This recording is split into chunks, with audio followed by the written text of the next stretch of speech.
This is All India Radio. In the program Spotlight, now we bring you a discussion on India-US Virtual Summit and 2+2 Dialogue for Robust Ties. The participants are Sushant Sareen, Strategic Analyst, and Simran Sodhi, Journalist.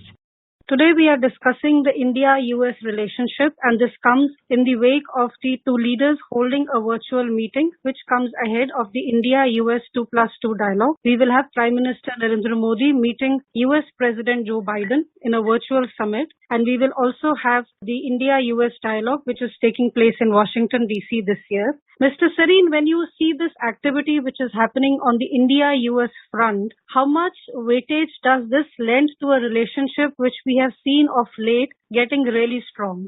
I think this is quite important what is happening. Also a little unusual because normally the 2+2 meeting in a sense prepares for a meeting between the two principals. But this time the meeting of the two principals, that is the Prime Minister of India and the President of the US, is happening just on the eve of the 2+2 meeting. Now, it is possible that it could set the tone for the 2+2 meeting, which could then take things forward and further ease the path for the two principals, or it could be that there are other issues beyond the 2+2 which are likely to be discussed. I think a bit of both is likely to happen. Also, the growing, in a manner of speaking, the areas of divergence which both sides are working to reduce. We are not exactly seeing eye to eye on the Ukraine conflict. While India would agree that what has happened in Ukraine, India has not endorsed the Russian invasion, but India has not taken the same stand which the United States has taken, and that is where the divergence is coming.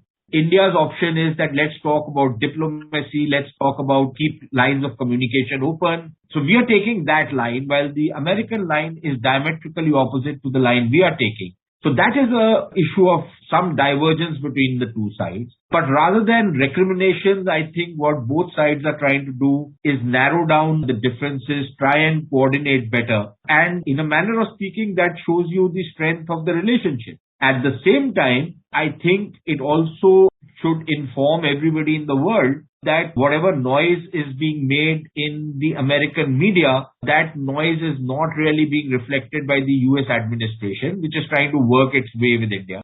Mr. Sareen, we also see that the statement which has been issued by the White House has said that President Biden will continue our close consultations on the consequences of Russia's brutal war against Ukraine and mitigating its destabilizing impact on global food supply and commodity markets. We've also seen the Ministry of External Affairs here issuing a statement where they have said that the two leaders will review ongoing bilateral cooperation and exchange views on recent developments in South Asia, the Indo-Pacific region, and global issues of mutual interest. Do you feel, when we look at both the statements, that both countries are trying to find convergence? And as you explained, the issue of Ukraine sees both India and the US taking different views, but despite that, would you say that there is an attempt for convergence rather than divergence? Ukraine is not the first time that there is a certain divergence in our views. Let me try and explain this. See, even on Afghanistan, both India and the United States wanted the same thing in Afghanistan. There was no divergence between what India wanted and what the US wanted in Afghanistan. The only divergence was on how to get what we wanted out there. In Ukraine, for example, India has already said it in public forums, in international forums, at the United Nations, that we stand for the territorial integrity and sovereignty of Ukraine. So exactly what the Americans stand. We have said that we do not endorse the violence in Ukraine and violence must immediately stop. Exactly what the Americans want to happen. So what we want is the same thing as the Americans want. The only difference is in the kind of tools and instruments which are to be used and the means which are to be used to reach that point. And that is where the divergence is coming. Now, the end objective is clear and there is a divergence on the means to be used, I'm sure that that divergence can be narrowed down. There might not be complete congruity between what our position is and what the American position is, but I don't think that there will be a complete dichotomy between what we want and between what the Americans are wanting. I would suspect that we can move forward on issues like Ukraine simply because the objective is the same. And I think the effort from both sides is to be able to work together, even though we might not entirely agree on the measures which the other side might be adopting or might be advocating. Mr. Sareen, we also see that India and the United States will hold their fourth annual +2 dialogue in DC. We have External Affairs Minister Dr. Jaishankar and the Defense Minister both in the US at currently. And a number of issues will be high on agenda like climate, public health, building supply chains. How important do you think is this regular 2+2 defense and the foreign ministry dialogue which is taking place between the two countries? How important is this in not just sustaining this relationship, but also, as we have discussed, when we have differences in the relationship, it also sustains it and taking it forward? I think it's extremely important. I think this is just a one step lower than a summit level meeting. And what we are having now is both a summit level meeting, albeit virtual, and the 2+2. So it shows you the level of engagement between the two sides. So I think it's extremely crucial, number one. Number two, the breadth of agenda which is there. You name the issue, that issue is being discussed. From defense, security, climate, international politics, you name it, it's all on the table. And that tells you the sheer stance of both the countries engaging each other. And that's important because India does not want and India cannot be typecast in only a particular region. While our own immediate region is of course critical, but to say that, okay, we will only engage with India insofar as the Indo-Pacific is concerned or South Asia is concerned, that's not acceptable to India. And I think the Americans have understood it, and that is why on global issues, there is this level of engagement which is taking place. And as far as the future of the relationship between India and the United States is concerned, what I mean to say is that there was a time when many of the countries in the world would look at India only from the prism of South Asia. For a certain amount of time, the Americans looked at India only from the prism of China or of Pakistan or of some other place. Now that prism has changed. Now it's a global prism from which they look at India and the role that India can play in what are called the global issues. So I think that's a huge change which has come about between India and the US and how the two sides engage with each other. And meetings like the 2+2, in fact, the entire format of 2+2 has been devised as just one step lower than the summit, but with both the defense and the foreign ministers as part of it to discuss all the critical issues going forward. Mr. Sareen, we've also seen India abstaining at almost a dozen United Nations resolutions on the Ukraine invasion, and India has had to diplomatically walk this tightrope between its relations with Russia and its relations with the US. Do you feel that this is something India has been able to explain or put out successfully to the global community, that while it understands the global implications of the Ukraine war, among other things that are happening, India is also taking steps and positions which are in its own interest? Has the outreach or the message gone out successfully? I think it's a mixed bag, and we should admit that it's a mixed bag. In the sense that we have tried to explain our position, there are the more sober and sensible elements in the Western world have understood where we are coming from, what we are trying to say, what we are trying to do. I think there is a level of understanding for our compulsions, for our interests, and how we are trying to defend ourselves from some of the trends which are emerging. So there is that. But there is also the noise which is coming. For example, in the American media, much of it is politically driven rather than based on any level of sense or any real analysis. So one is that factor. The other thing is that every country in the world, look, if India and the Americans are getting together and working closely together, it's not because there's suddenly a love fest between the two sides.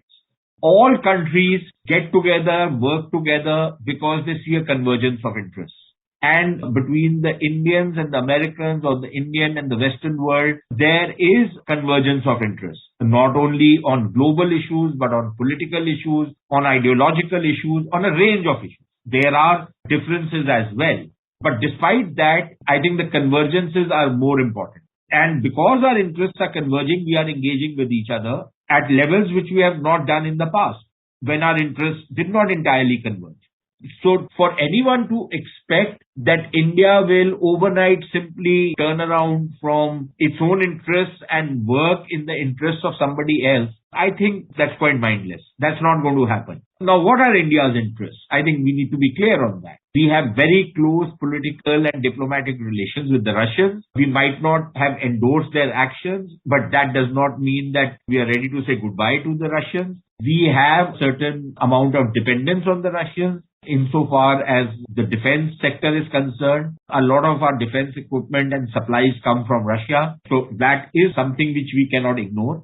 There is this whole issue of India buying oil from Russia, but then it's an open offer. If anybody can beat the price at which Russians are giving oil to us, we're more than happy to not buy Russian oil and buy oil from elsewhere. But nobody is willing to give us that deal. And we have very serious issues of poverty, which we are trying to address, of cost of living of our people, of the welfare of Indians. And if we can get oil cheaper, and that's not going to last permanently, maybe for a month, 2 months, 3 months, and it's not as though we are buying the bulk of Russian oil. The oil which we are buying from Russia is a minuscule amount compared to what some of the Western countries are buying. So for anyone to say that India is fueling the Russian war machinery, it's utter nonsense. We are doing no such thing. In fact, the Europeans and the other countries aligned to the West are buying much more oil and gas from Russia than we are. And just as they cannot turn the tap on the Russian oil and gas supplies, even we can't turn off the tap on Russian defense supplies. It cannot happen overnight. And yet, if you look at the long-term trend, India has been diversifying even its defense purchases. So I think there is that understanding in the West, and this is exactly what we are trying to explain to our interlocutors in the Western world. Some of them are understanding it and appreciating our problems. Others are being a little bloody-minded about it, but I suppose that's just the way it is. They will, of course, try and wean us to their side, which is, again, nothing extraordinary or unusual about it. Every side tries to do that, just as we will try to do it. So I don't take anything amiss in that. But ultimately, it will be a function of diplomacy on where we reach an equilibrium in our relationship on this particular issue. And I'm sure we have very experienced diplomats handling these negotiations.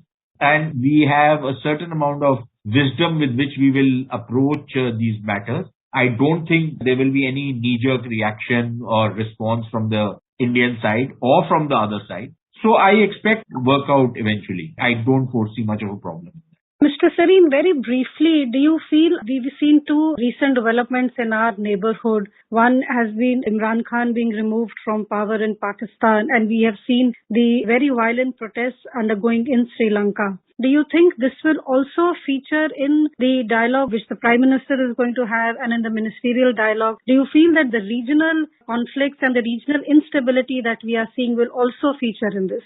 I cannot predict what all the American president and the Indian Prime Minister will talk, but I would be surprised if these issues did not figure in the conversation between the two principals or at the 2+2 level, because ultimately the kind of turn which the Pakistanis have taken, Imran Khan going full crazy on the alleged American interference on regime change in Pakistan. But nevertheless, it tells you that the Americans are being made a fall guy and how hatred against the US is being fueled in Pakistan. Something which we should talk about and we should exploit. And of course, in Sri Lanka, on how the Chinese debt trap diplomacy has bankrupted nations. I think these are issues which should be on the table, because at the end of the day, these are strategic issues. They might not be of very significant interest to the Americans at this point in time, but nevertheless, if we are going to be discussing regional issues, then I think India should bring them on the table. We should get some idea about what the Americans are thinking and perhaps apprise them of what we are thinking and how we plan to approach these issues. But I think, to my mind at least, these should be discussed. And in the coming days, we will continue our discussions on the India-US relationship, and we will follow Prime Minister Modi's virtual summit with the US President and the US-India 2+2 dialogue. With these comments, we bring today's discussion to an end. Thank you. You are listening to a discussion on India-US Virtual Summit and 2+2 Dialogue for Robust Ties. The participants were Sushant Sareen, Strategic Analyst, and Simran Sodhi, Journalist. This program was produced and presented by the News Services Division of All India Radio. You can listen to it on our mobile app News on AIR. This program is also available on our YouTube channel News on AIR Official.